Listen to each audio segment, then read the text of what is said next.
Good morning pala mga Lods sa inyo, good morning. Alam mo Lods, bumalik ang pagkabata Lods. Kaya nainggit ako sa mga anak ko na maligo daw sa falls. Kaya ginamit ko yung ban para magkasya kami lahat pati mga apo ko Lods. At dito Lods, tumalon ako. Gumaya ko sa mga anak ko na tumalon dahil naalala ko yung kabataan ko Lods.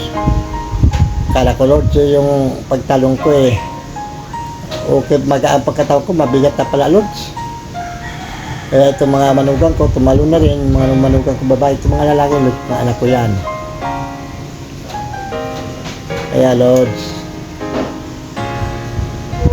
ito po, naligo po ko sa mainit po dito. Friday po, brand out po, Tibok, Limay. Limay, Pataan po, brand out po dito. Limay lang po, at Lamaw. Kaya Lord, dito po nainggan, sabi mga anak ko na pupunta maligo kami. Kaya po, sinamahan ko sila.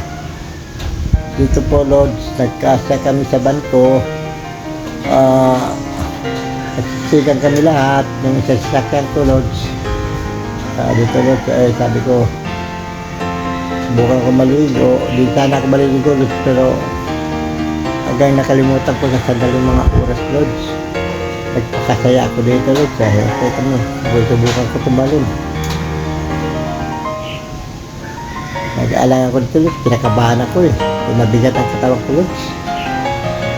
Kaya umanap ko dito medyo mababa yung konti.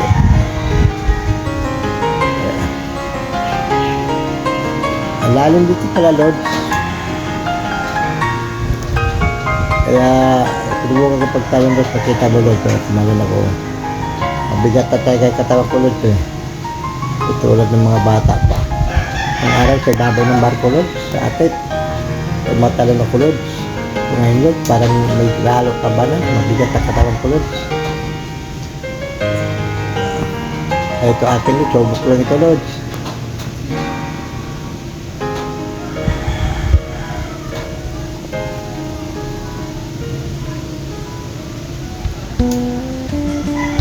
Dito Lord, lumipat ako dito ko naligo, medyo mababaw kasama mga apo ko, mga anak ko. Medyo mababaw dito ang galigo Lord. Ngayon, medyo ang lamig dito Lord. Ang ganda din na po, sana po hasta ka dito Lord para malaman nyo dito, maganda dito Lord. Salamat po. Thank you.